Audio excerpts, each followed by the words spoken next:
"She left her umbrella behind," said Mrs. Partridge, and then paused, as though she herself wasn't sure why she'd said it. Well, I suppose it doesn't matter. But it did matter, as things often do when you only notice them after the fact. The village in late October there is a particular quality to English village life in October that is difficult to describe to anyone who hasn't sat beside a window in a small cottage and watched the afternoon light go from gold to grey in the space of about 40 minutes. It isn't melancholy exactly. It's more like the feeling of a long breath being slowly let out the trees releasing their leaves one by one, the gardens going to seed without apology, the smoke from chimneys beginning to appear again after the long summer absence. Everything contracting gently inward, settling in. Mary Mead was doing exactly that in the last week of October.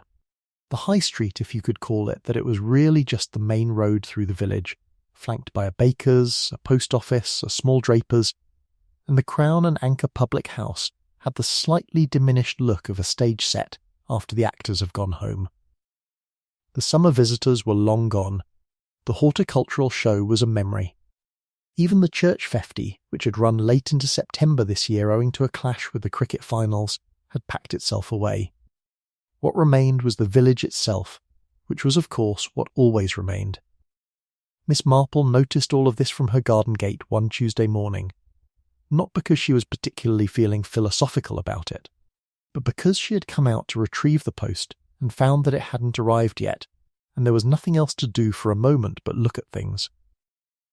She was wearing her old wool coat, the grey one with the slightly frayed hem she kept meaning to have seen to, and she had her gardening gloves tucked under her arm from where she'd been deadheading the last of the roses. Her hands were cold. She thought about going in for another cup of tea. Instead, she stayed at the gate a moment longer.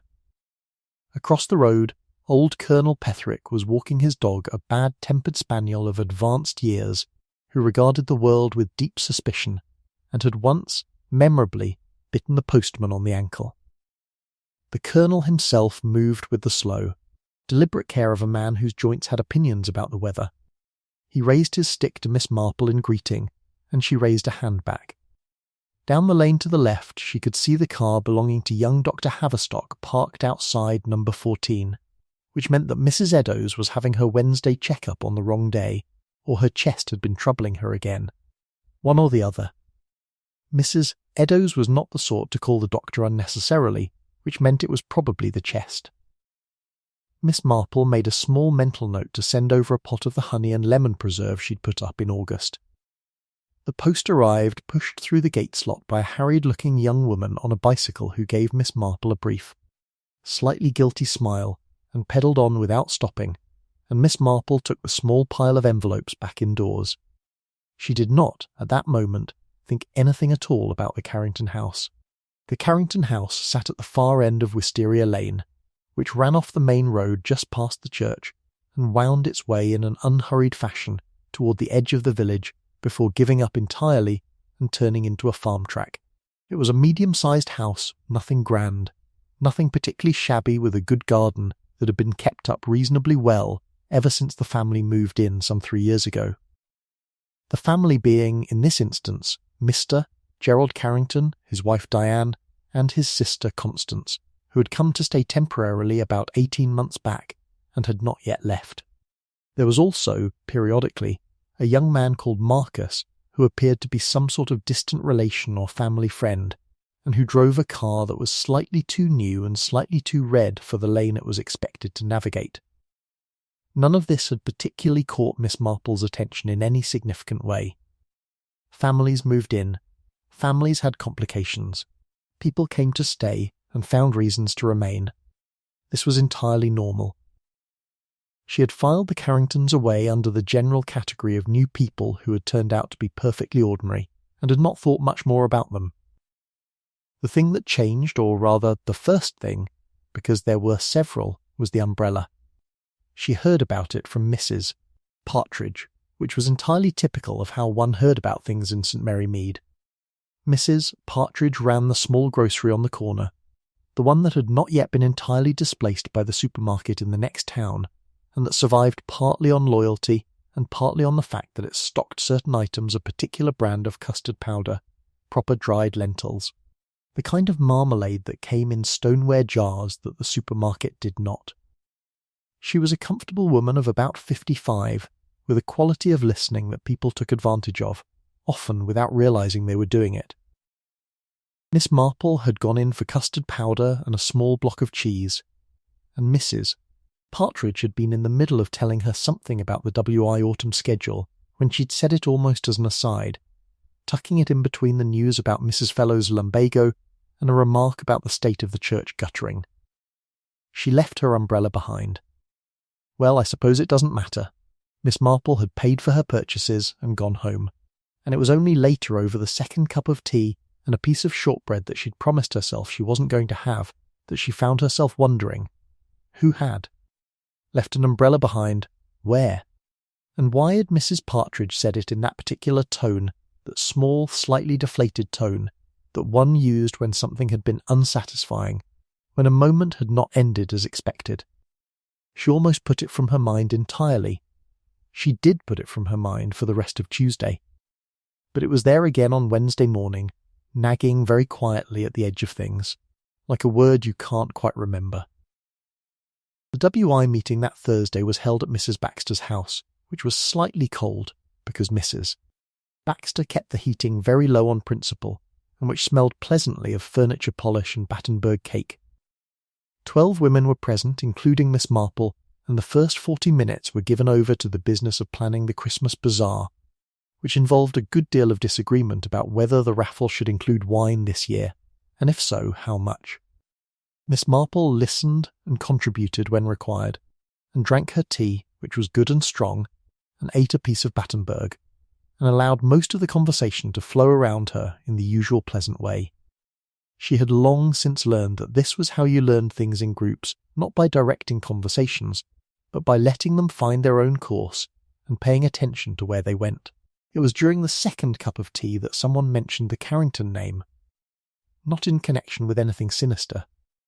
Mrs. Trevelyan simply remarked that she'd seen Constance Carrington in Hartley's The Drapers looking at wool, and that she'd seemed rather subdued, and did anyone know if everything was all right up at Wisteria Lane? Gerald's been away again, offered Mrs.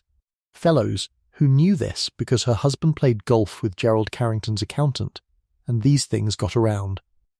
Second time this month. Something to do with his business in Bristol. He seems to travel a great deal, said Mrs. Baxter, in a tone that was carefully neutral. Well, he's in property, said Mrs. Trevelyan, as though this explained it. The wife Diane, she was in the post office last week, said Mrs. Partridge, who had come despite her bad foot and was sitting with her ankle on a small footstool, sending a parcel. She looked perfectly well to me. And then she'd added again, in that same slightly deflated, slightly puzzled tone, she had an umbrella with her when she came in, and she didn't take it when she left. I noticed it in the stand by the door after she'd gone. Miss Marple looked up from her teacup very quietly, and said nothing. An umbrella left behind once might be simple forgetfulness. Umbrella left behind twice, or mentioned twice in unconnected contexts by the same person, was something different. Not necessarily something alarming, but something worth noticing. Miss Marple turned this over in her mind on the walk home. The afternoon had gone grey, as October afternoons do, and there was a smell of rain on its way, that particular cold, clean smell that comes with the wind just before the first drops. She walked carefully. The pavement near the church had a section of uneven stone that she'd been meaning to mention to the parish council, and thought about umbrellas. Or rather, she thought about Diane Carrington. She had met Diane Carrington properly only once, at the church summer 50, where Diane had been helping on the brick a brack stall. She was a tall woman of perhaps 40, with dark hair going silver at the temples in an attractive way, and the kind of face that would have been striking if it hadn't looked so very carefully composed. She'd been pleasant. Entirely pleasant. They had spoken briefly about the garden. Diane Carrington had expressed admiration for Miss Marple's dahlias, which had been on display at the flower stall, and Miss Marple had said that dahlias were not really very difficult, only one had to remember to lift the tubers before the frost. And Diane had said, "Yes, of course I'll remember that," in a way that suggested she was agreeing with something else entirely. Miss Marple had not attached any particular significance to this at the time. Now, walking home with the wind beginning to push at her coat, she thought about it more carefully. There was a woman, a cousin of her old friend, Dorothy Price, she thought, who had once been in a situation that was not right. Everyone had noticed, without quite articulating what they'd noticed. The woman had always seemed perfectly pleasant at social gatherings, always correctly turned out, always with something polite to say, but there had been a quality of distance in her, as though she were watching proceedings from behind glass. And later, when certain things had come to light, several people had said, "Well, we noticed she was quiet. We thought she was simply reserved." Miss Marple had not been one of those people. She had noticed the glass. She was not, she told herself firmly, jumping to conclusions. An umbrella left in a post office was not evidence of anything at all. A woman seeming subdued in a draper's shop was not sinister. She was getting ahead of herself, which was always a temptation and rarely useful. She went home. She fed her cat, who regarded her with the calm, imperious patience of an animal used to getting what it wanted. She made soup for supper, a good thick vegetable soup from the stock she'd made on Monday, and sat by the fire with her knitting and the last of the BBC radio evening programme, and told herself firmly to think about the Christmas bazaar. But the image of the umbrella sat in the stand by the post office door uncollected, and somewhere in the back of her mind it declined to go away. Small disturbances in ordinary life November came in with a kind of resigned damp that felt deeply appropriate. The lane outside Miss Marple's house became carpeted with leaves that no one was in a great hurry to clear. They would be cleared eventually. Sodden and brown, but for the first week or two they lay in drifts of amber and ochre and darkening red. And there was something too satisfying about this to interfere with it unnecessarily. Miss Marple's new cleaning woman, a Mrs. Brent who came in twice a week and was extremely thorough and slightly terrifying, had expressed strong opinions about the leaves getting tracked inside, and had placed a new doormat at both the front and back doors without being asked. Miss Marple had accepted this philosophically. Mrs. Brent was competent in the way that a small military operation was competent, efficient, organised, faintly intimidating. On the first Thursday of November, Miss Marple walked to the post office. This was not in itself unusual. She went to the post office once or twice a week, as most people in the village did, to send letters, to collect parcels, to buy the occasional stamp. The post office in St. Mary Mead was also something of an information exchange, a role it had never formally applied for, but which it performed with great natural talent. The umbrella, she noted, was no longer in the stand. Of course it wasn't. This had been several weeks ago. Either Diane Carrington had come back for it, or it had been put somewhere, or given to the lost property box at the Crown and Anchor. She posted her letters, 2 bills and a birthday card to her nephew Raymond in London, and bought a book of stamps, and engaged in a brief conversation with Miss Balsam, who ran the post office counter, about the parcel situation at Christmas, and whether it was better to send things early or wait. Though of course, said Miss Balsam, who was a thin, efficient woman with short grey hair and strong views, if you're sending to Scotland, you want to allow an extra 2 days at minimum. And that's if nothing goes wrong. Nothing going wrong being, as they both understood it, an entirely theoretical state of affairs. Miss Marple agreed that Scotland was indeed best approached with caution and turned to go. And that was when she saw Constance Carrington. She was standing just inside the door she must have come in, while Miss Marple was at the counter, and she had a small pile of envelopes in her hand, and a look on her face that was very difficult to read. She was perhaps 35, Gerald Carrington's younger sister, with a sensible sort of appearance, brown hair, brown coat, the kind of woman who seemed at home in functional clothes. She and Miss Marple exchanged the nod of slight acquaintance. "Good morning," said Constance Carrington. "Good morning," said Miss Marple. "Quite a chill today, isn't it? I do think November makes itself known." "Yes," said Constance Carrington. And then she said nothing else, which was in itself not unusual. One didn't always continue conversations with slight acquaintances at the post office, but there was something in the way she said nothing, as though she had been about to say something and then decided against it. or as though she were listening to something, some internal monologue that was taking up too much room for ordinary social exchange.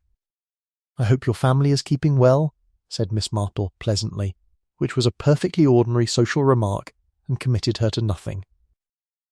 "Quite well, thank you," said Constance. And then, very quickly and somewhat quietly, "Gerald's back this week." Miss Marple expressed mild and appropriate pleasure at this information. Gerald being back was, presumably, a good thing. Families were often glad to have their members return from business trips. Constance smiled a small, practiced smile that didn't reach her eyes, or rather reached them, and then stopped there, like a letter delivered to the wrong address, and moved toward the counter. And Miss Marple went out into the cold November morning and walked home thinking about nothing much at all, except that she kept wondering why Constance Carrington had said it like that. A slight emphasis on the word back.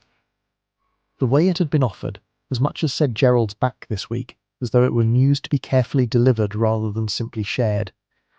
As though she wasn't sure herself whether it was a good thing. In her garden that afternoon she was cutting back the late clematis, which needed it badly, and which she'd been putting off. Miss Marple found herself thinking about sisters and brothers. About the particular complexity of that relationship when one was an adult and living in someone else's house. About what it meant to be a guest in a household for so long that you'd become a fixture, and about whether that was comfortable or not. She'd known a young woman once, this would have been years ago, 20 years at least, a girl called Helen, whose brother had married badly, or at least the family had thought so, and Helen had stayed close, ostensibly to help, really to keep watch. And the situation had been unpleasant for everyone. In a quiet way. The wife had felt observed, the brother had been caught between loyalties, and Helen herself had gradually taken on the grey, strained quality of someone who was doing something they told themselves was necessary, and which was in fact making them unhappy. Was Constance Carrington something like that? It was possible. It was also possible that she was simply a woman of quiet temperament, who happened to have found it convenient to stay on at her brother's house for a while.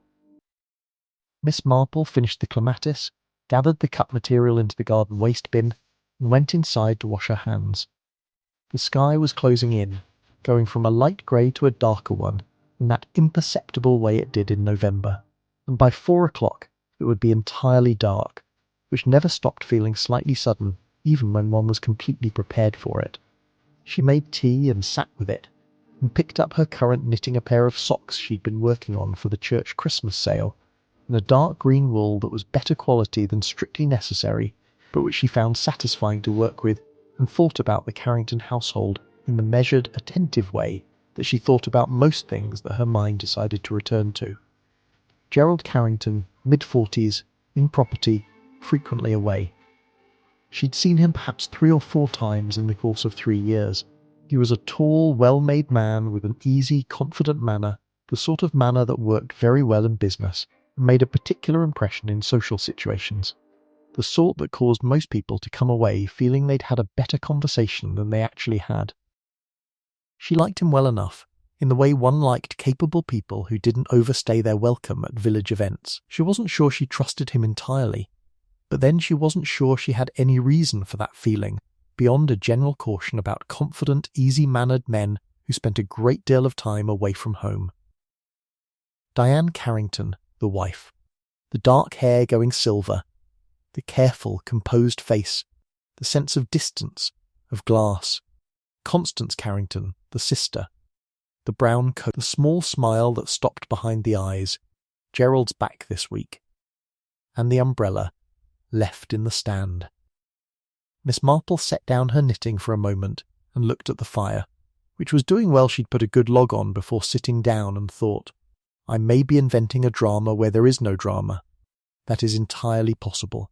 People are tired and have complicated family lives and leave umbrellas in post offices and say things in odd tones without there being any significance to it at all. This was all perfectly true. But she had a feeling. She could not entirely account for the feeling, which was part of what made feelings of this kind worth attending to. She ran into Marcus, the young man with the red car, quite by accident the following Monday. She had been to Dr. Haverstock's surgery for her quarterly checkup, which was entirely routine, and which Dr. Haverstock had conducted with his usual competent cheerfulness, telling her that her blood pressure was excellent and that she should perhaps think about getting out for a walk more regularly, to which she had not quite managed to keep the expression of dignified amusement entirely off her face. On her way back through the village, she had stopped to look at the notice board outside the church. There was a new concert listed, a choral society from the next town performing Advent carols in December, which she thought she might attend, and that was when a young man appeared at her elbow and said, "Can I help you with that?" And she turned to find that he was addressing her slightly raised shopping bag rather than the notice board. "I'm perfectly all right, thank you," said Miss Marple with pleasant firmness.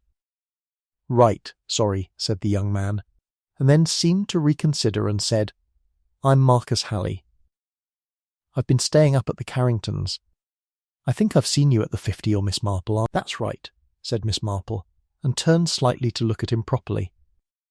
He was perhaps 25, the kind of young man who had been handsome recently and was in the process of becoming merely good-looking as a less emphatic jaw began to assert itself.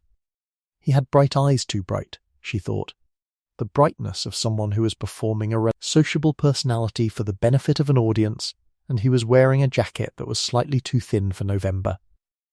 "I keep meaning to walk round the village more," he said, a little unnecessarily. "I'm usually driving through. You miss things. In a car." "You do," agreed Miss Marple. There was a brief pause, which he filled by looking at the notice board as though it interested him, but she could see quite clearly it did not. "Have you been staying at the Carringtons long?" she asked, pleasantly. "On and off," he said. "Gerald and my uncle were at school together. Sort of extended family, you know." A pause. "It's a nice house." "Yes," said Miss Marple. "It has a very good garden. Diane works on it," he said. She's very particular about the garden." He said it as though he'd chosen the word particular after considering and rejecting several others. "It shows," said Miss Marple. "A properly tended garden always does." He nodded. He seemed to want to say something else and to be uncertain whether to say it, and in the end he did not, and instead asked if she was going in the same direction, and she said she was turning off just up the road, and they parted pleasantly enough at the corner. She walked home thinking about the word particular. People used that word in two quite different ways. There was the admiring use, "she's very particular," meaning she has high standards, she takes care, she is precise and thorough. And then there was the other use, slightly more careful, slightly more neutral, "she's very particular about the garden," meaning that is her domain. That is the one place where she has control. That is where she puts the energy that must go somewhere. She didn't know which way he'd meant it. But she thought about Diane Carrington bending over a rose bed in the fading year, working at the soil with the quiet attention of someone who found in that work something necessary. And she thought, it may simply be that she loves gardening. Most people who garden do love it. It need not mean anything more than that. Most people who leave umbrellas behind are simply forgetful. Most women who look at you through glass are simply private. Most sisters who say Gerald's back this week are simply making conversation. Miss Marple hung up her coat and started on lunch, and told herself that she was watching clouds in the shapes of things that might not be there. The thing mentioned gently the conversation that changed everything happened at the most prosaic possible location, the charity second-hand bookstall run by the church, which set itself up on the second Saturday of each month in the village. Hall Car Park, and which was attended with considerable enthusiasm by a loyal group of villagers who understood that the best books were picked over within the first 15 minutes, and that punctuality was, therefore, spiritually important. Miss Marple arrived at the correct time, 10:20, which allowed the initial rush to thin while the good things were not yet entirely gone, and found the stall in a satisfying state of productive disorder. She found a Christie she didn't have, a fairly good natural history book that she thought might suit her nephew, and a slightly battered copy of a memoir by a Victorian naturalist that she'd been meaning to read for years. She also found Diane Carrington. She was at the far end of the stall, alone, looking at a row of paperbacks with the abstracted focus of someone who was using looking at books as cover for thinking about something else. She was wearing a blue-grey coat, well cut, and her dark hair was pulled back simply. She looked, from a slight distance, entirely collected. Up close she looked tired. Not ill, not distressed, nothing so obvious as that. Simply tired in the specific way of someone who had been tired for quite a long time and had stopped noticing it as a special state and simply accepted it as the baseline condition of existence. Miss Marple moved along the stall in a natural way and came to stand nearby, looking at a shelf of hardbacks that were mostly old Reader's Digest condensed books and a few cookery books of the 1970s variety. "Good morning," she said pleasantly, when their proximity made a greeting appropriate. Diane Carrington looked up and produced a smile.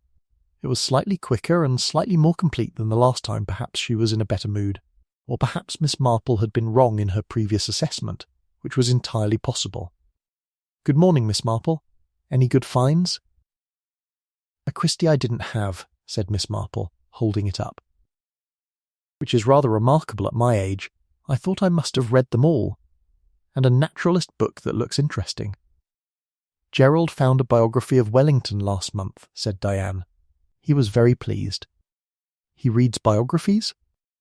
"Military history, mostly," she paused, turning a paperback over in her hands. "He says it relaxes him. I've never understood that." "Different minds," said Miss Marple mildly. "I find knitting relaxes me, which I think some people find equally puzzling." Diane Carrington looked at her for a moment with an expression that was, perhaps, very slightly less careful than usual just for a moment, and said, "Do you?" "Yes, I suppose having something to do with your hands. Something straightforward." "Yes," said Miss Marple. "Exactly that."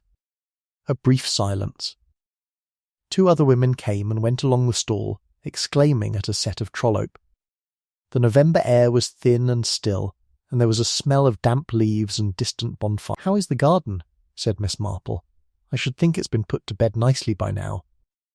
Something crossed Diane Carrington's face, not exactly softening, but the careful composure shifting just slightly, like a curtain moving in a room you'd thought was sealed. "Mostly," she said. "I've still got the tulip bulbs to get in. I've been meaning to do it for a fortnight, but things get in the way." She paused. "Do you garden yourself?" "I do. Less energetically than I used to," admitted Miss Marple. "My knees have strong opinions about kneeling these days. But I manage the beds nearest the house, and I have a boy well. He's not a boy. He must be 30 now, who comes for the heavier work." "I do it all myself," said Diane Carrington, and it came out with a small, precise quality that suggested it was important. Not boastful, more like a fact she had long since established, and that mattered to her. "I find it easier." "Yes," said Miss Marple, in the carefully neutral tone of someone who finds that unsurprising. "It can be difficult when someone else is in the garden with you. You want to do things a particular way." Another brief pause. "Gerald has offered to hire a gardener," said Diane. "Several times." She looked down at the paperback in her hands. "I'd rather not."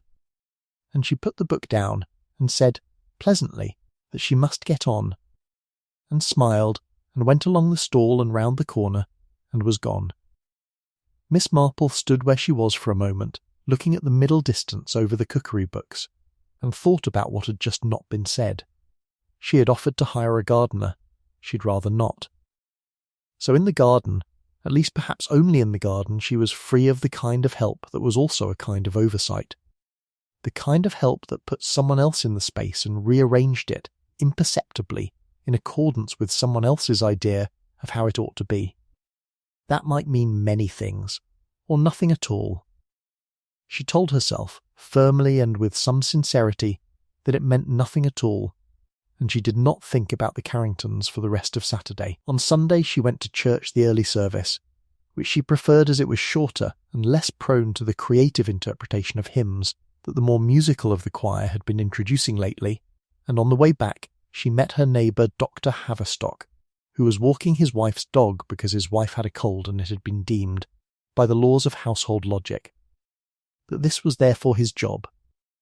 They walked a short way together and talked about nothing in particular, and then Dr. Haverstock said, in the slightly roundabout way of a man trying to raise a subject without appearing to raise it, "Do you know the Carringtons at all, Miss Marple?" "Slightly," said Miss Marple. "I've met them at village events. They seem a pleasant family." "Yes," said Dr. Haverstock, not disagreeing. "I just wondered." He fell silent for a moment. The dog investigated a leaf pile with the thoroughness of an inspector general. "I saw well. Professional matters, obviously. I can't say anything." He said this firmly, to himself as much as to her, the reminder of a rule he took seriously.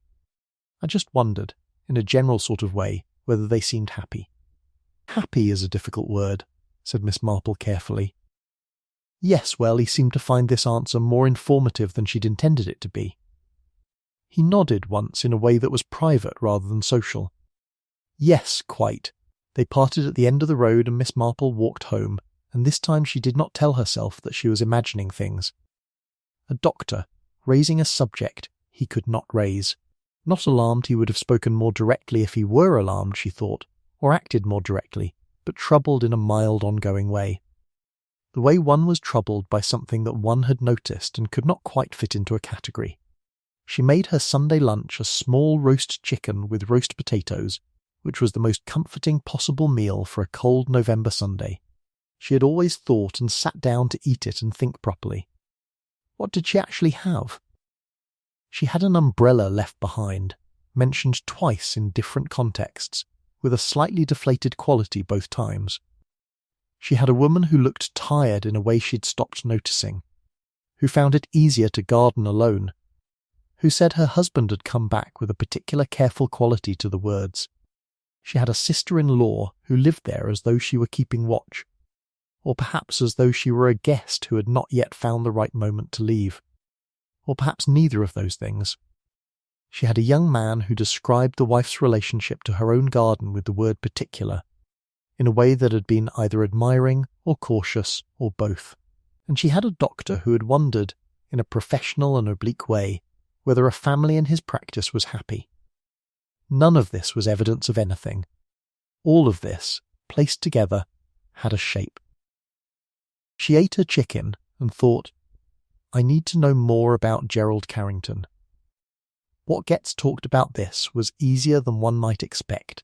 In a village, Gerald Carrington Miss Marple discovered over the course of the next 10 days, through a combination of ordinary social conversation, careful listening, and 2 cups of coffee, with the formidably well-informed Mrs. Trevelyan, was a man of considerable charm and some financial ambition, who had been in property development for 15 years, was currently involved in a project in Bristol that was apparently taking a great deal of his time and attention, and was generally spoken of well by the men who knew him through golf and business and the local Conservative Association, and generally spoken of less enthusiastically by the women who had spent more time in his company. This distinction was not unusual. It was, in fact, extremely common in a certain type of man. "He's very charming," said Mrs. Trevelyan over her coffee, in a tone that made clear this was a statement of fact rather than a compliment. She was a sharp-eyed woman who had been married 3 times and had consequently developed what she described as an excellent early warning system. Always pays attention. Always remembers details. He remembered that I'd mentioned my sister's garden at an event in June and asked about it in October, 4 months later. "That's a good memory," observed Miss Marple. "A very good memory," agreed Mrs. Trevelyan. "Some people have it naturally, and some people cultivate it because they know it makes a good impression." She stirred her coffee. "I've never been entirely sure which category he's in." "What about Diane?" asked Miss Marple, in a comfortable conversational way. Mrs. Trevelyan considered this. "I don't know her as well. She's quiet. Keeps herself to herself, as they say, which in a village like this is quite a deliberate choice, you know. You have to work at it. She's civil enough at events, pleasant when you talk to her, but she doesn't invite further acquaintance, if you know what I mean." Miss Marple knew exactly what she meant. "And the sister? Constance?" "Odd position to be in," said Mrs. Trevelyan, with a slight raise of the eyebrow. "Living with your brother and his wife for 18 months, however comfortable the house." She paused. "She's helpful, people say. Helpful with the house, helpful when Gerald's away. But I've sometimes wondered if she stays because she wants to." or for some other reason. She shook her head. I'm probably reading too much in. One often does, said Miss Marple comfortably. But she filed it away. And then, on a Tuesday in the 3rd week of November, something happened that moved the whole thing from the category of quiet, unresolved concern into something considerably sharper. She was in the village library, a small room attached to the village hall that was open 3 afternoons a week and stocked, through some miracle of community effort and occasional bequests, with a surprisingly good selection of books when Constance Carrington came in. Constance went to the returns desk without seeing Miss Marple, who was in the shelves, and returned 2 books, and then stood for a moment at the desk without picking up anything new.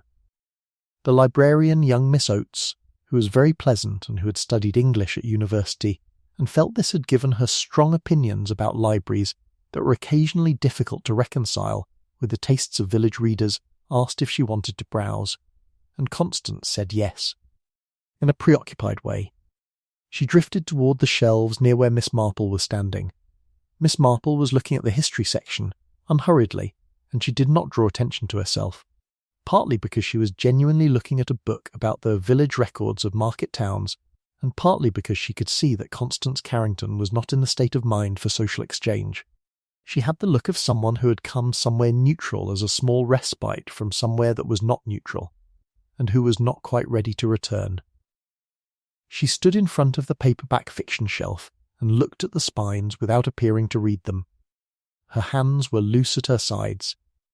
She was wearing the brown coat again, but she'd forgotten to button it, which somehow made her look less put together than usual. There was something in her posture, the slight drop of the shoulders, the particular quality of stillness that Miss Marple recognised from a long life of observing people in unguarded moments. She was struggling, quietly and internally, with something. Miss Marple put her book back and moved naturally around to the end of the shelf, which brought her into Constance's peripheral vision, and said, "Good afternoon. Rather cold today, isn't it?" Constance looked up. For a fraction of a second there was an expression on her face, not quite alarm, not quite relief, something between the two. The expression of a person who is used to managing their face, but who has been caught slightly off balance, and then it settled back into something more composed. "Good afternoon, Miss Marple. Yes, very cold. I always find the library warmer than you'd expect," observed Miss Marple pleasantly, looking around as though mildly surprised by this. "Something about the books, I suppose. All that paper." Constance made a small sound that might have been amusement. They stood, not uncomfortably, in the slightly warm, slightly dusty, book-smelling quiet of the library. Miss Oates could be heard behind the desk, gently sorting returned items. "Are you finding anything good?" Miss Marple asked, nodding toward the shelf. "I'm not sure what I want," said Constance. And then, as though the admission surprised her slightly, "I find it hard to concentrate at the moment." "On reading." "Yes," said Miss Marple. "There are times like that, when everything at home is unsettled." She said it gently, and quite deliberately left it ambiguous, not implying anything specific, just offering a general understanding and seeing where it was taken. Constance looked at her. It was a careful look, the look of a person assessing whether it is safe to say something, whether the listener is trustworthy, whether the moment is right. "It's been a difficult few weeks," she said quietly. "I'm sorry to hear that," said Miss Marple, in the warm, unhurrying way she had mastered long ago, the tone that did not press, that did not rush, that simply made space. "Gerald's been under a great deal of pressure," said Constance. She was looking at the shelf again, not at Miss Marple. "His business has been there are difficulties. He doesn't handle difficulty well. Not at home." She stopped, pressed her lips together briefly. "I don't mean he's not." She stopped again. "Of course," said Miss Marple quietly. Constance turned slightly toward her, and there was something in her face that was very tightly held indeed. "Diane is she manages very well. She always has. I've sometimes thought she manages almost too well. Too quietly, if that makes sense." "It makes a great deal of sense," said Miss Marple. "I don't know why I'm saying all this," said Constance, and there was the beginning of the defensive pulling back of someone who has said more than they intended. "I'm sorry." "It's not, you don't need to apologise," said Miss Marple. "It sounds as though it's been a great deal to carry." Constance looked at her properly for a moment, and something in her eyes shifted, not opened, but shifted, like a door moved without being unlocked, and then she said, "Yes, I suppose it has." She chose a book at random, a novel Miss Marple didn't recognise, and took it to the desk to borrow it, and said a quiet goodbye, and went out into the November afternoon. Miss Marple stayed in the library for another 20 minutes, looking at books she didn't particularly intend to borrow, and thought carefully. Gerald under pressure. Managing badly at home. Diane managing very quietly, too quietly. Constance watching and carrying something, living there as witness and cushion, and perhaps protector. In some capacity she couldn't quite say out loud in a village library. He's not, she had stopped herself. He's not what? Violent? Cruel? She hadn't finished the sentence, which meant she had not wanted to say the word, whatever word came next. Miss Marple thought of various people she had known over the years, in various complicated household arrangements. She thought of marriages that looked fine from outside and were not fine, in greater or lesser degrees in private. She thought of the particular courage of women who said very little, to whom managing quietly had become not a choice, but a habit and a survival mechanism. She thought of what it took to leave an umbrella in a post office stand not once, but apparently, from the way it had been mentioned, more than once, as a small repeated fact and not go back for it, because that was the thing about the umbrella that had lodged itself. You didn't forget your umbrella in November if you cared about having it.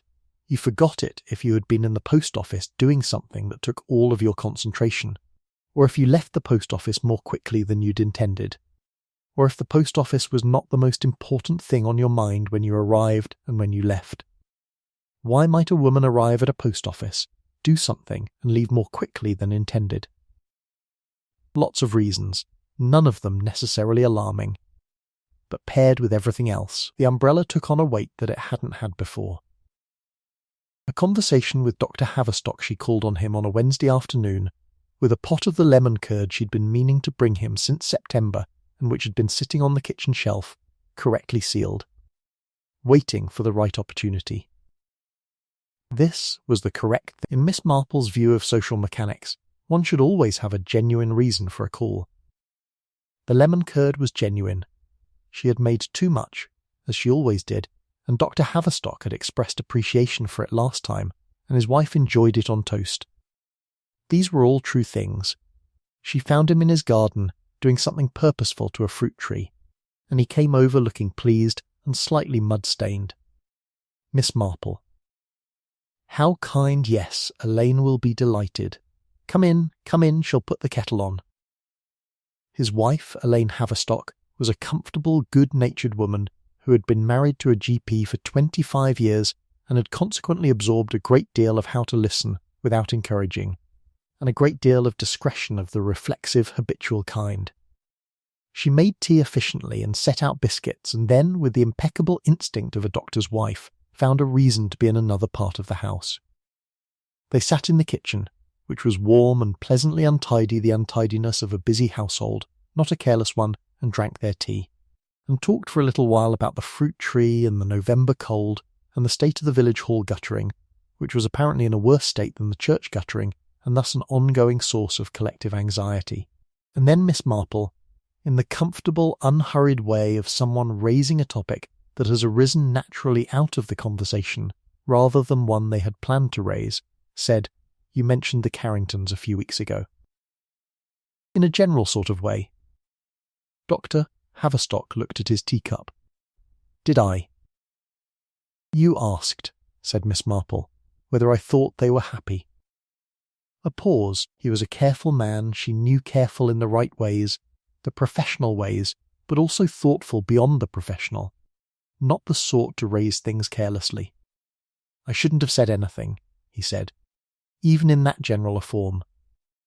"No," agreed Miss Marple pleasantly, "though I understood entirely why you did."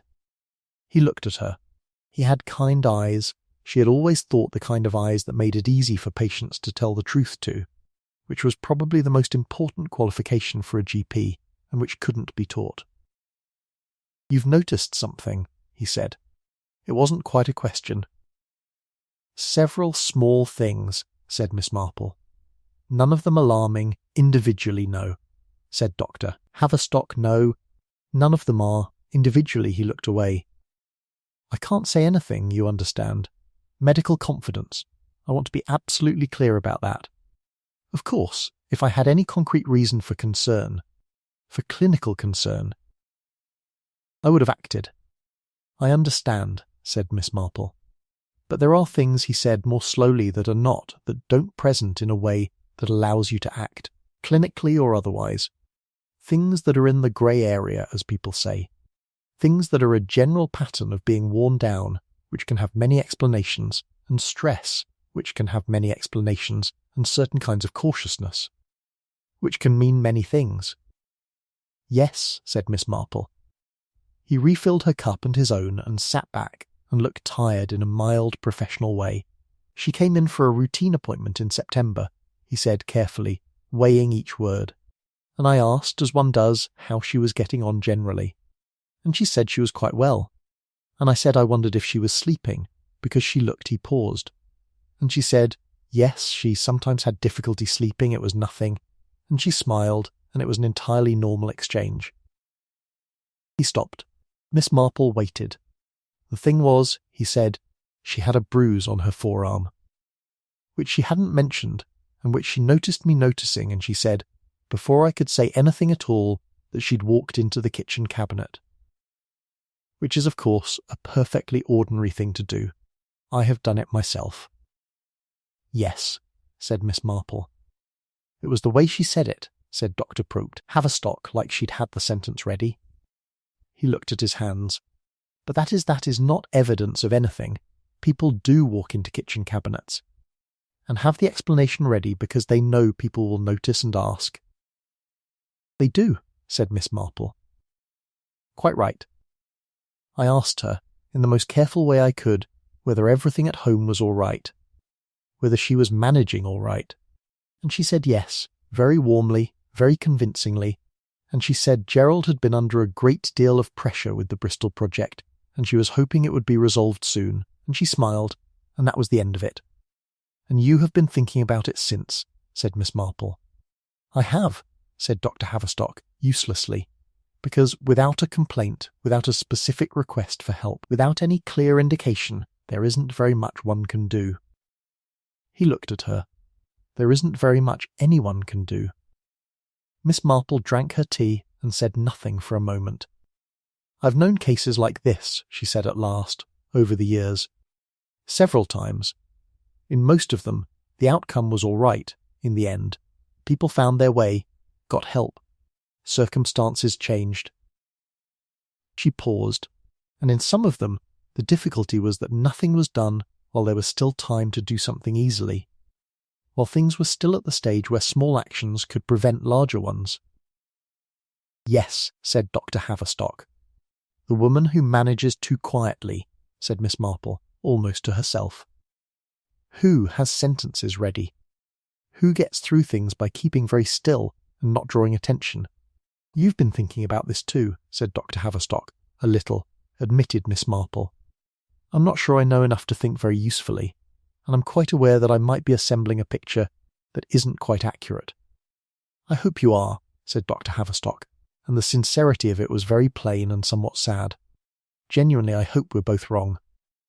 "So do I," said Miss Marple. "The visit she decided to call. This took more consideration than it might sound. In St. Mary Mead, calling on someone particularly a slight acquaintance rather than a friend required a reason. Not an elaborate one, but a genuine one. The lemon curd had served perfectly for Dr. Haverstock. One did not take 2 pots of lemon curd to people in the same fortnight. She thought about it for a day, and then remembered that she had, in fact, been meaning to organise the church Advent wreath-making afternoon, which was scheduled for the first Sunday of December, and which traditionally involved a small group of women from the village coming together at various houses to make the wreaths that would decorate the church during Advent. Last year it had been held at Miss Marple's house. This year it ought to be somewhere else. and it was entirely natural to ask in person whether the Carrington household might be suitable. She was not entirely comfortable with this reasoning, which had a slightly contrived quality. But it was not untrue. The Advent wreaths did need to be made, the gathering did need a location, and she had been meaning to think about it. She went on a Friday morning, just before 11, which was a sensible calling time not too early, giving people time to have their morning in order, not too close to lunch. Wisteria Lane was quiet and slightly damp, the hedges still thick enough to form a green tunnel over the path, though the autumn had thinned them considerably.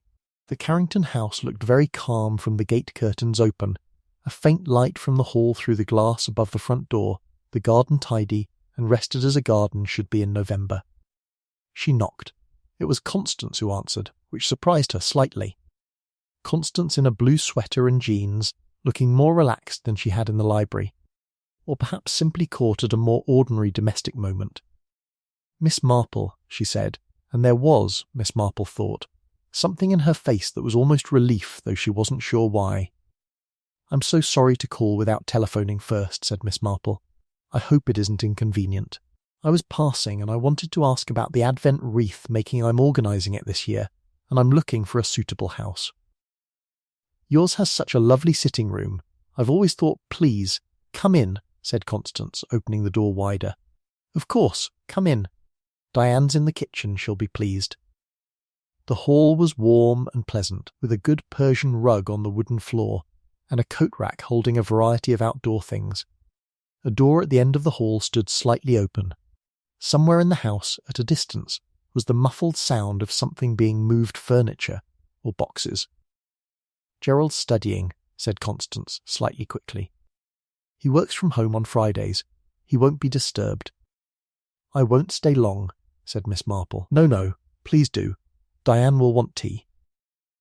And she led the way down the hall toward the kitchen. The kitchen was large and comfortable, with a table by the window and a good range of the type that warmed the room pleasantly. Diane Carrington was standing at the counter doing something with pastry, and she looked up when they came in, and her expression went through a sequence of things very quickly: surprise, assessment, and then warmth, a warmer welcome than Miss Marple had received from her before. Or perhaps simply a more unguarded one. "Miss Marple, what a nice surprise. I was just explaining about the Advent wreaths," said Constance, moving to fill the kettle. "Of course, do sit down, please."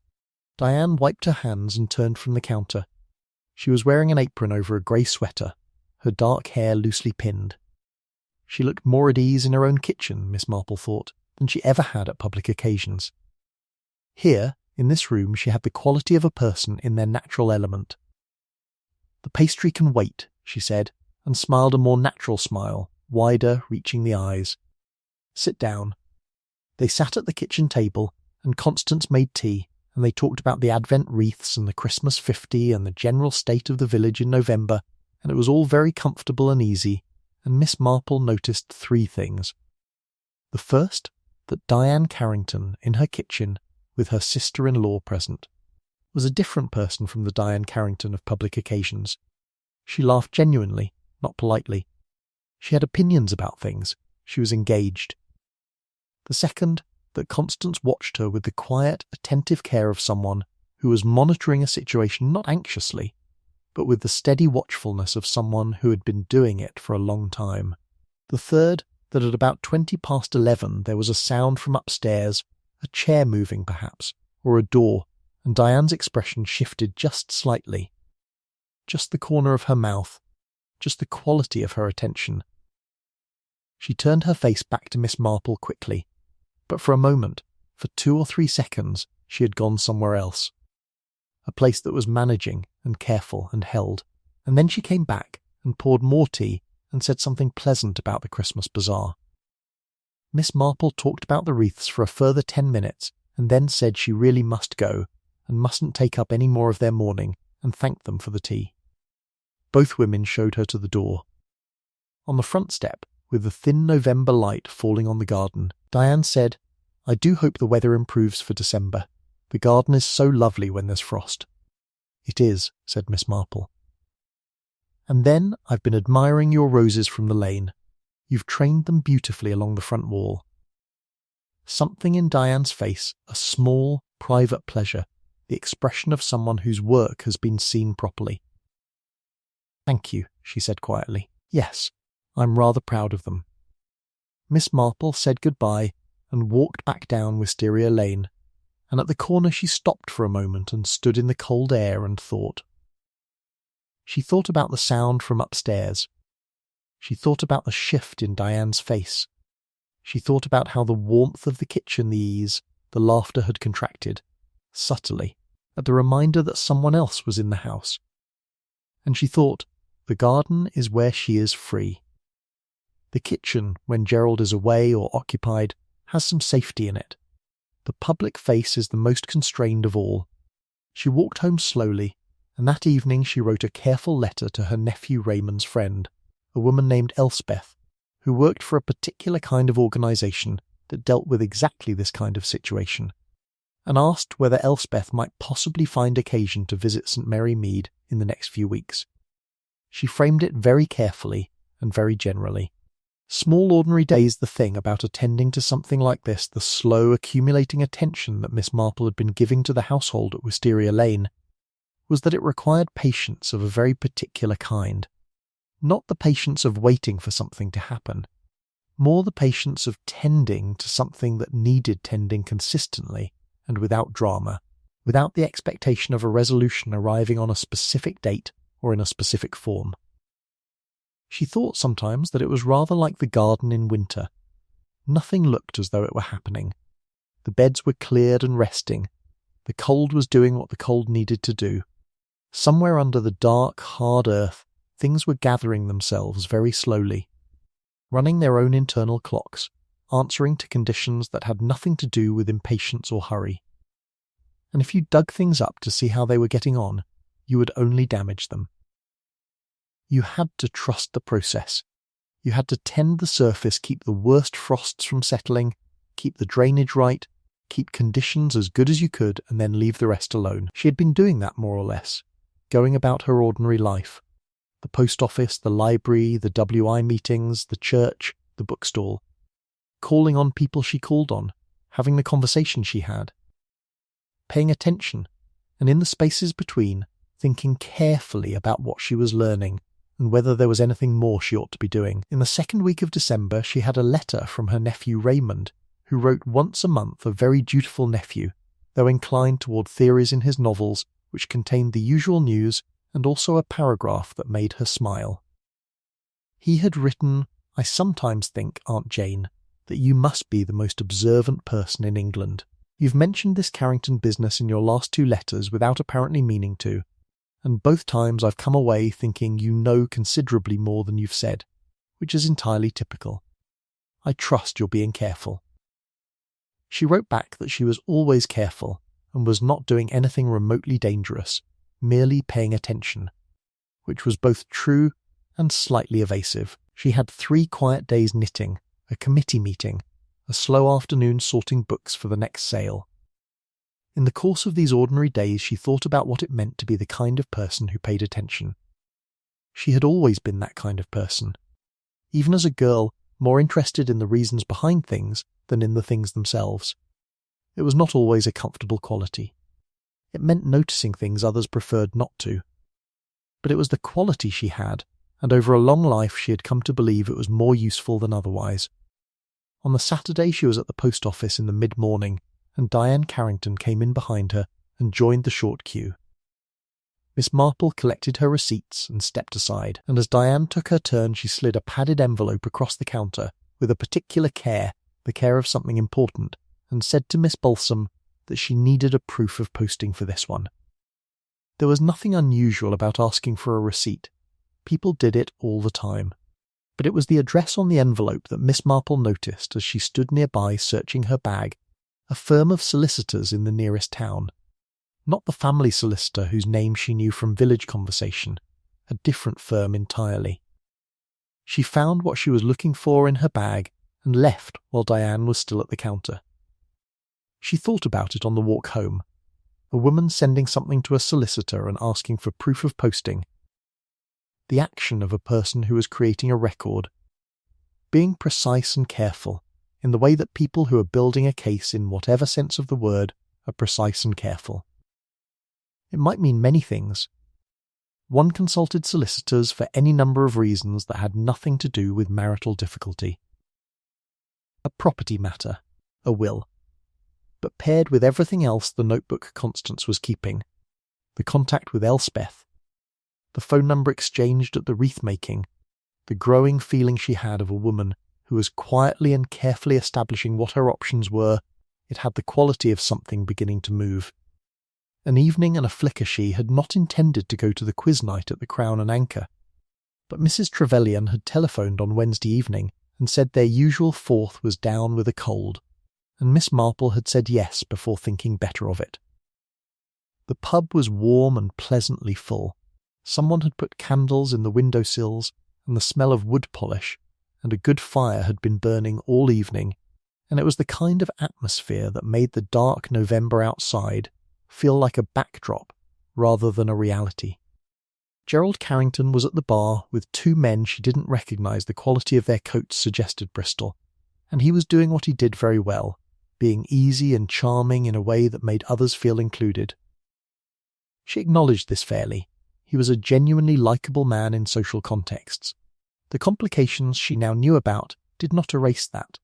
They existed alongside it, which was exactly how this kind of thing always worked, and exactly what made it so difficult for everyone involved. The quiz went pleasantly. Their team came third. During the third round, while the quizmaster consulted his notes, she heard a fragment from Gerald's table. A deadline in January. Something about a bank. His voice carrying the slightly over-emphatic confidence of a man managing a situation he needed to seem in control of. She filed it away. The Bristol pressure was acute, and the timeline was closing in. On the way out, they met near the door. "Miss Marple, didn't know you came to these. Standing in for someone. You looked busy." "Always business," he said easily, and held cold night, travel to Bristol, roads grim, and then she offered pleasantly that his wife had mentioned the garden was nicely put to bed for winter. Something moved across his face. Very briefly. A flicker of recalibration, the rapid involuntary assessment of what she'd meant and what she knew. And then the ease returned. "Diane's wonderful with the garden," he said warmly. She agreed, said good night, and walked home in the cold. She thought about that flicker on the walk back. She had said nothing alarming. But the mention of Diane, the quiet acknowledgement of household knowledge, had been enough. He was conscious of what he presented. He was alert to what was known. Which meant the visibility, the fact that people around him now knew, in general terms, that there was something to know was both a protection and a complication. She went home and sat by the fire and thought about it until she was too tired to think further, and in the morning the garden was white, with a light frost, and entirely, stubbornly itself. The Bristol business she found out about the Bristol business from Mrs. Partridge, as she found out about so many things. Mrs.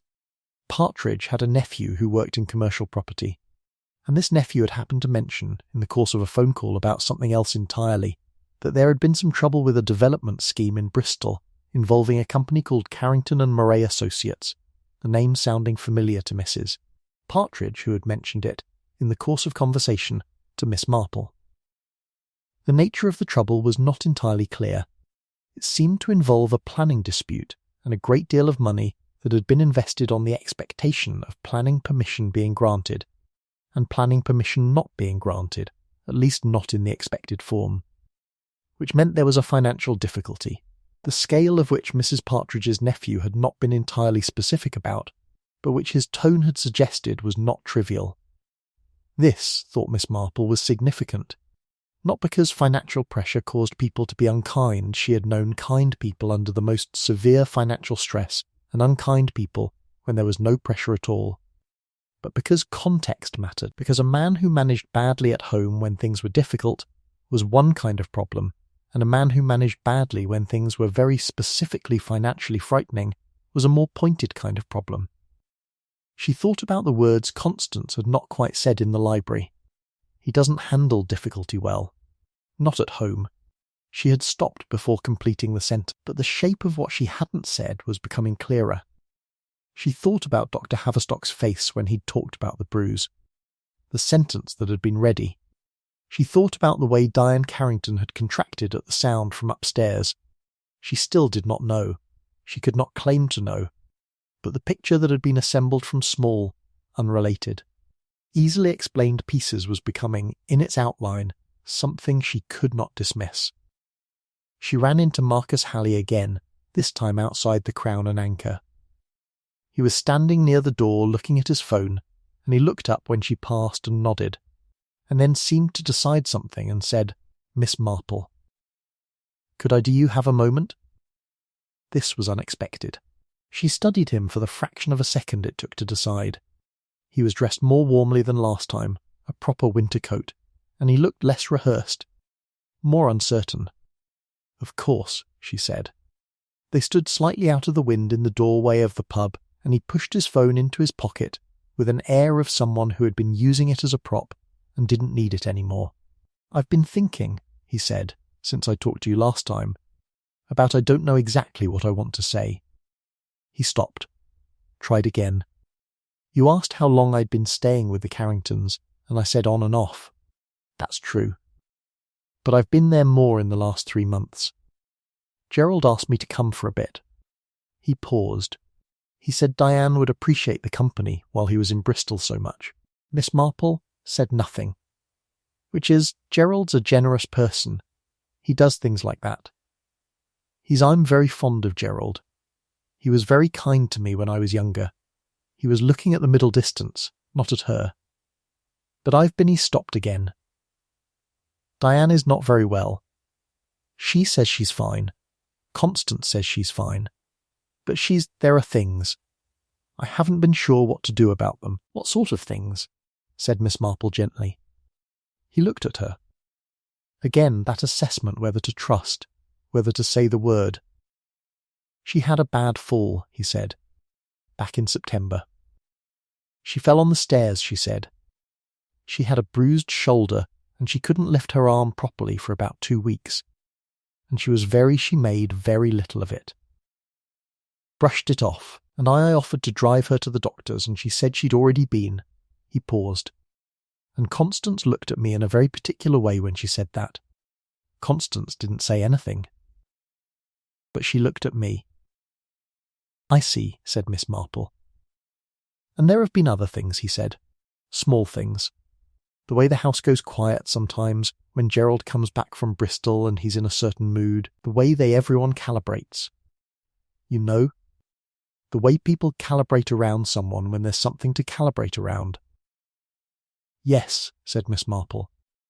"I've been telling myself I'm imagining it," he said. "Because he's been my family, in a sense, since I was 17. And I don't want to think he ran a hand over his face.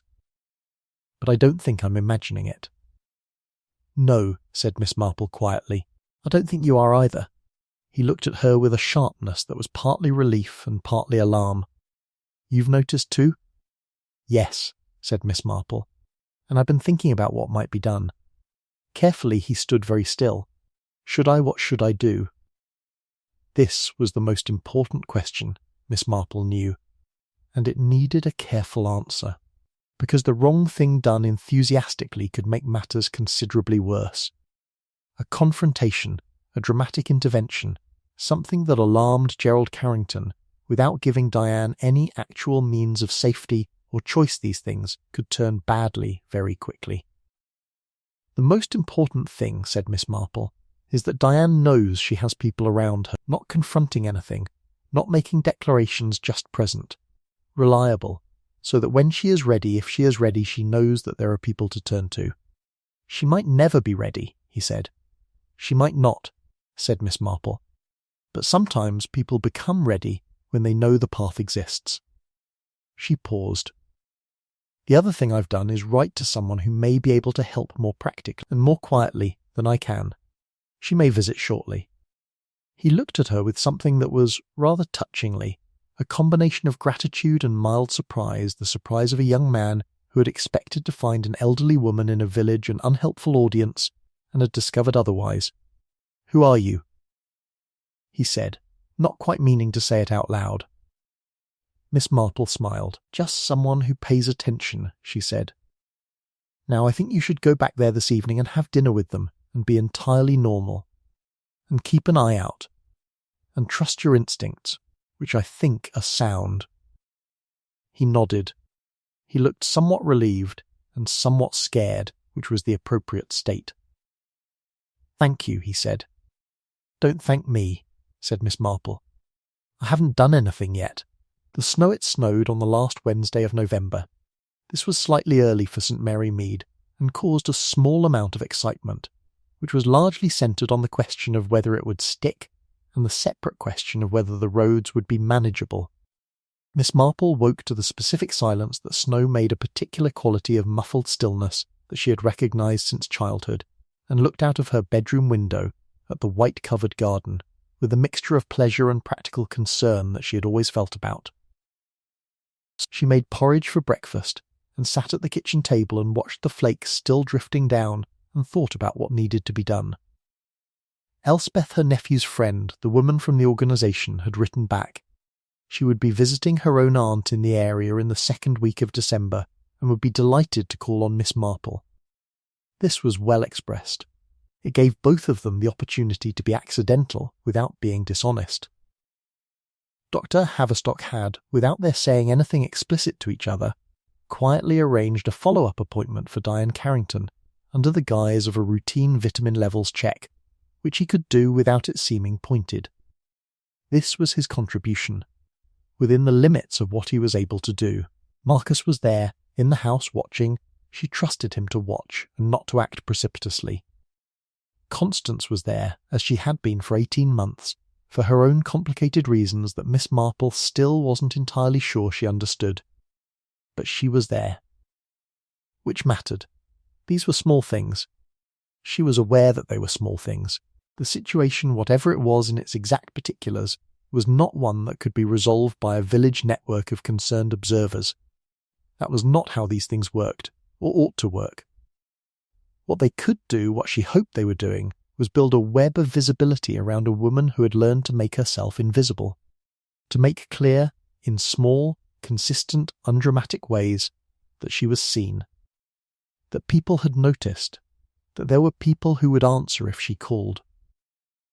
This was not nothing. She had seen cases where this had made the difference. She had also seen cases where it had not made the difference in time. She tried not to think about those. The snow stuck, as it happened, for 2 days, and then it rained and turned to slush, and the village went back to its normal November state, with an air of mild anticlimax.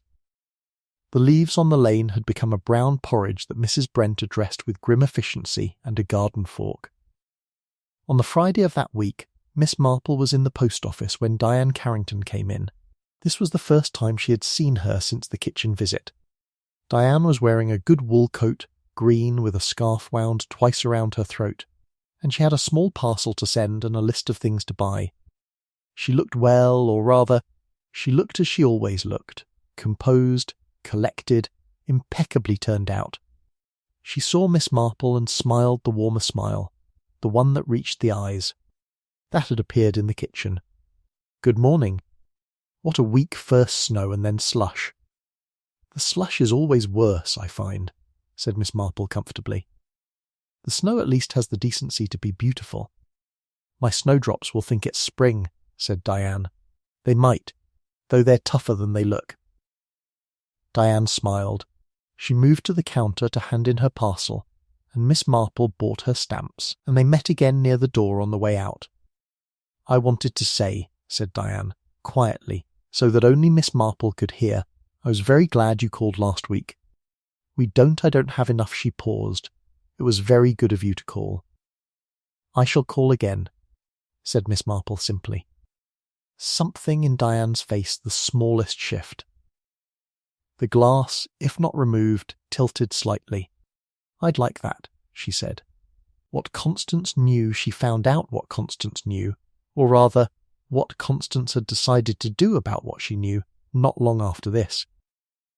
It came out sideways, as important things often did. Constance had taken to stopping in at Mrs. Partridge's shop on Saturday mornings, not always buying anything substantial, but clearly finding in the warmth of the shop and the mild company of Mrs. Partridge something that she needed. Miss Marple had been in the shop when Constance arrived one Saturday in December the first week, before Christmas things really got underway, and they had all three been talking in a comfortable, undemanding way about nothing very much. And then Mrs. Partridge had gone into the back to check on an order, and Constance had said, "Quite suddenly and very quietly, I've been writing things down." Miss Marple looked at her. She had the patient, gentle look that she used in moments like this, the look that said, "I am listening, and you do not need to hurry, and I will not judge what you say." "Dates," said Constance. "And what happened on those dates?" "Just facts. In a notebook." She paused. "I don't know what I thought I'd do with it. Diane doesn't know I'm doing it. But I thought if it ever came to something, if she ever decided to do something she might need, she stopped." "Am I doing the right thing?" "Yes," said Miss Marple. "I think you probably are." Constance let out a breath. "I didn't know who to ask. I haven't been able to." She looked at the door to the back room, through which they could hear Mrs. Partridge moving things. "Gerald is my brother. I love him. He's been kind to me in some ways. But this—" She looked at her hands. I can't look the other way." "No," said Miss Marple. "He doesn't think of it as serious," said Constance. "That's the thing I find hardest to understand. I've heard him afterwards, when he's apologetic, and he is apologetic, he can be very gentle. After, he says things like, 'You know I don't mean it. And you're the only person who understands me, and the Bristol thing has me at my wit's end.' And he means it, I think. Or he thinks he means it." She paused. "But it happens again. Because meaning it in the moment doesn't make it not happening." "No," said Miss Marple, "it doesn't. I've tried to talk to Diane about leaving, about options. She's not ready." Constance's voice was very level. "She says it's complicated, that it isn't always bad, that she doesn't want to, I don't know. She's lived in this for long enough that she can't quite see the shape of it from outside." "That's very common," said Miss Marple gently. "I know," said Constance. "I've read about it. I've been reading a great deal." She looked up. "Are there people who can help? In a proper way? Not just in a village way?" "There are," said Miss Marple. "And I've already been in contact with one of them. Quietly, she'll be visiting shortly." Constance looked at her with the same expression Marcus had worn, the surprise, the relief. "You've been thinking about all this too," she said. "For some weeks," said Miss Marple. "Since the umbrella." "The umbrella? Your sister-in-law left her umbrella in the post office," said Miss Marple. "It was mentioned to me. Twice, and things that are mentioned twice deserve a little attention." Constance stared at her for a moment, and then, unexpectedly, laughed a small, tired, genuine laugh that was also something else. Something like the release of something held very tightly for a very long time. "The umbrella," she said. "Yes, she'd gone in to send a registered letter to her parents," she said, "though I didn't ask what was in it.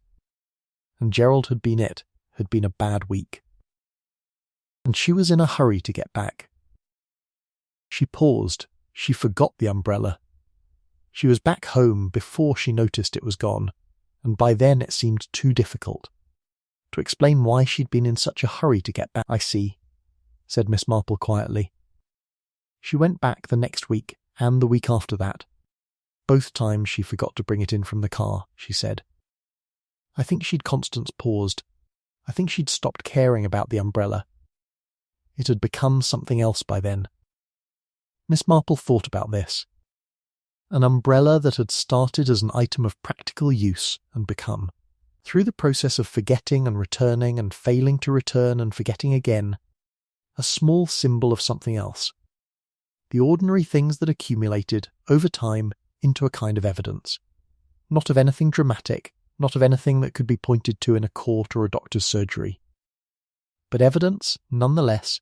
Mrs. Partridge came back from the storeroom, and the conversation shifted pleasantly. and the three of them talked for a few more minutes about Christmas preparations and whether it would snow again before the holiday. But under this, Miss Marple felt something settle, a particular feeling of a thing half-formed becoming clearer. Of small pieces, gathered one by one over weeks, finding their proper arrangement, she went home and wrote another letter to Elspeth, and this time was more specific. December, and what came after Elspeth, arrived on a Tuesday in the second week of December. She was a neat, capable woman of about 45, who had the quiet authority of someone who had dealt with a great many complicated situations without losing her patience or her clarity of purpose. She came to Miss Marple's house for lunch, which Miss Marple had prepared carefully a good soup, some bread she'd baked that morning, a decent cheese and a small apple cake, and over lunch she listened to everything Miss Marple told her, which was a great deal, set out carefully and without embellishment. Elspeth asked questions, specific questions in a particular order, that made Miss Marple understand that she was working through a framework she knew very well, assessing what was there, what wasn't there, what was needed. "She has a support network," said Elspeth at one point, making a small note. "Even if she doesn't see it that way yet. The sister-in-law, the young man, you, the doctor, that's quite a lot actually, for an isolated situation." "She doesn't seem isolated," said Miss Marple, on the surface. "They rarely do," said Elspeth. "That's often how it works. You maintain the surface precisely because the surface is the safest part." "Yes," said Miss Marple. "I had thought that. Has she expressed any desire to change the situation herself? To leave? Or to seek help?" "Not directly. Constance, the sister-in-law, says she has spoken about it not being always bad. About complexity." Elspeth nodded. "That's very typical. It doesn't mean she won't, in time." She set down her pen. "What would be most helpful, I think, is for her to know about the options available to her, in a way that doesn't put pressure on her to act before she's ready. People in this situation often feel the biggest obstacle is practical. Where would I go? What would I do financially? What about the house? If those practical obstacles are made to seem less insurmountable, without her being pushed toward them sometimes, that opens a door." "I had thought," said Miss Marple, "that you might be able to arrange to meet her.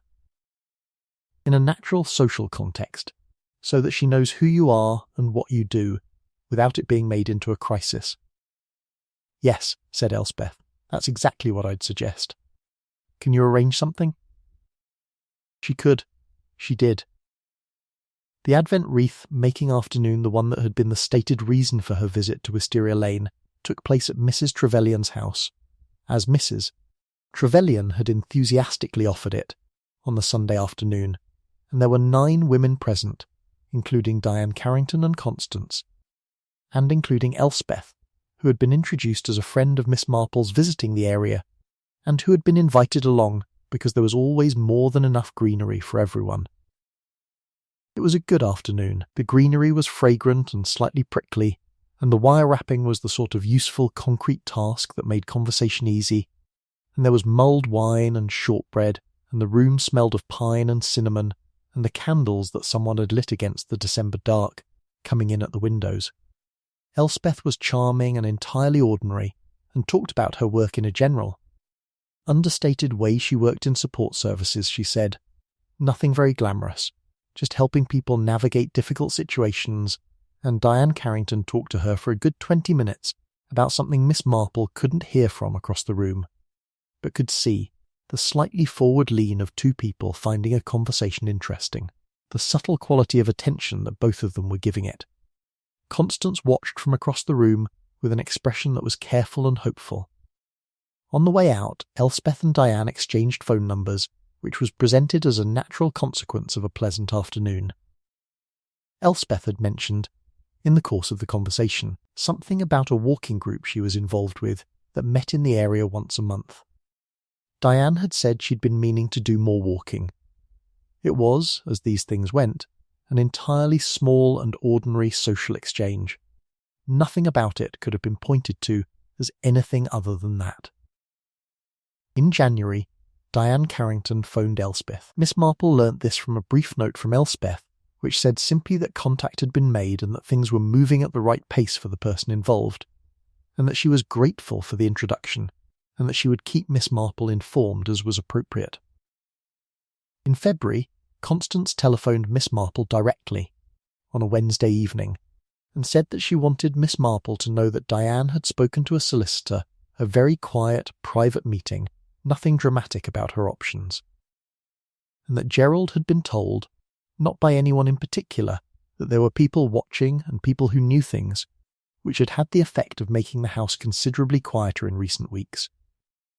Not safe, necessarily, but quieter. "She's not ready to leave yet," said Constance, she says. "But she knows she can. She knows the door is there. That matters a great deal," said Miss Marple. "It does," said Constance. "I've been thinking about moving out, actually, getting my own place in the village. I think Diane would feel freer if I weren't there in the same..." That's a strange thing to say, I know. But I think if I were a 20-minute walk away rather than in the same house, I might be more useful. "That sounds like very good thinking," said Miss Marple. "She can always call me," said Constance. 20 minutes is nothing. In March, Marcus Halley moved to a flat in Bristol for work, a fact he mentioned to Miss Marple, with something that was equal parts apology and reassurance. "I've made sure she has my number," he said on the phone, "and she knows I'll be back for weekends sometimes. She seemed fine about it, actually, more fine than I expected." "She's stronger than she looks," said Miss Marple. "Or rather, she's been strong all along. She's just been putting it to rather the wrong uses." A brief silence on the phone. "Do you think it'll be all right in the end?" asked Marcus. Miss Marple considered this honestly. "I think," she said, "that she has what she didn't have 6 months ago, which is information and the knowledge that there are people who know the truth of things and who she can reach if she needs to. Whether she chooses to use those things and when is her choice to make, not ours." A pause. "But I have quite a lot of faith in people, when they know they're not entirely alone." Epilogue Spring and the Garden. She saw Diane Carrington twice more before the end of... Once at the post office, Diane was sending a letter, something with a solicitor's frank on it, which she covered quite naturally with her hand when Miss Marple appeared, and they talked about the crocus bulbs coming up and agreed that spring was coming earlier than usual and wasn't that pleasant. And once over the gate of Miss Marple's garden, on an afternoon when the light had changed from the thin grey light of winter to something with actual warmth in it, that first unambiguous warmth of late March that you feel on your face and recognise before you're quite expecting it, and Diane had stopped on the lane and looked over the gate at the snowdrops and early crocuses and said, "Oh, your garden. It's so pretty already." "It always surprises me," said Miss Marple, who was in the garden with her gloves on, checking the beds after the winter. "It always looks so completely done in November, and then it just comes back." Diane Carrington smiled. Not the careful smile, not the practiced smile, something quieter and more real. The smile of a person who has found something briefly but genuinely funny and pleasing. "Yes," she said, "it does, doesn't it?" They stood together for a moment in the mild March afternoon, on either side of a garden gate, with the light on the crocuses and the particular smell of warming earth that was more hopeful than almost anything else Miss Marple knew. "I'm putting in sweet peas this year," said Diane. "Along the front wall where I've had the climbing rose, I'm going to let the rose come from the corner and have the sweet peas in the middle section." "That will be beautiful," said Miss Marple. "I think so," said Diane. "I've been planning it all winter." She said goodbye and walked on down the lane, and Miss Marple watched her go upright, measured the green coat bright against the hedges, and then turned back to her own beds with the feeling of something completed. Not finished, exactly. These things were rarely finished. Not neatly. Not all at once, but completed in the way that a difficult piece of knitting completed when you set down the needles at the end and measured what you had against what you'd intended. Mostly right, she thought. Not perfect, but mostly right. She had never in the whole of this done anything very dramatic. No confrontations, no revelations, no scenes in drawing rooms with all the suspects present. She had paid attention. She had asked careful questions. She had connected small things to other small things until a shape became visible. She had made introductions and written letters and called on people and listened, always listened and trusted that visibility itself could be a form of protection. It wasn't the way things happened in detective stories. In detective stories, there was a crime and a conclusion, and everyone knew at the end who had done what to whom, and the proper consequences followed. Real life, in her experience, was considerably less tidy. The harm that happened in households was often not the kind that could be resolved by an inspector with a notebook. It was the kind that required patience and time and people willing to pay attention and to remain present over weeks and months and years. She thought about all the women like Diane Carrington she had known, in one way or another, over a long life in a small village. The ones she had helped, and the ones she hadn't helped in time, and the ones she hadn't been able to help at all. She thought about the ones she hadn't noticed at all, which was the hardest thought, and one she generally didn't indulge for too long, because it wasn't useful. What was useful was the umbrella left in the post office stand, the word particular, the sound from upstairs. The sentence Constance had not quite finished in the library. She had paid attention. And Diane Carrington, in a March garden, was planning her sweet peas. The crocus in Miss Marple's front bed was doing particularly well this year, the purple ones, which she'd put in a new variety of last autumn. She stood looking at them for a moment before going indoors. Things that seem unimportant at the time, she thought, often turn out to be the things that mattered most. The trick is simply to notice them before you've decided they don't matter. To hold them gently in the attention a little longer than you otherwise might. To resist the comfortable conclusion that everything is ordinary and fine because it appears that way on a Tuesday morning with the post arriving. She went inside. She fed the cat, who received this service with the regal indifference of an emperor being presented with tribute. Outside, the garden was coming back. It always did. End.